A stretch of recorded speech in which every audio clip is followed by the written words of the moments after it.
siya? Si Gutesa siguro, alam ni Yuse kung nasan si Gutesa. Tsaka Bakit yung naman sa akin pamilya niya. ibibintang? Baka kayo may alam. Ay, Total, kayo hindi naman ko alam yata may kakilala hindi, dyan. ikaw ang nasa gobyerno eh. Pero teka lang, sino ba nag-present sa kanila? Ay, Yung mga hindi kaalyado ko alam nyo kung yung sino nag-present sa nag-present. kanila. Please do not accuse Hindi kami me. nag-present dyan. Baka kaalyado nyo nag-present Ay, dyan. hindi. Ayan ang propaganda. Biro mo ang assertion mo, ako kasama. Eh, ba't mo Excuse hinahanap me. sa akin? Baka Ay, alam mo.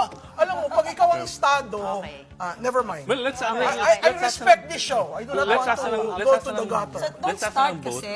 Let's ask ng You're vote. putting something to me. But you are representing government. But still, bakit ko malalaman? Hindi ako nag-present dyan. Oh, bakit mo sa akin ipapaturo You can sa akin always na say malamang it alam in a ko? very nice way But without you don't have insulting to people. start. Oh, You don't have to excuse start. me. Okay po. Okay. Excuse me. Ano You don't have to start. Ganito po. Let's ask na lang each one.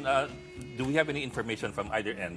Any information from either end of where he is? And No, I don't Wala. know. There was someone who told me that he is in the custody of government,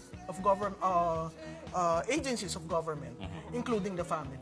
including the family. Including the family. So, do I know for certain? No, it was relayed to me.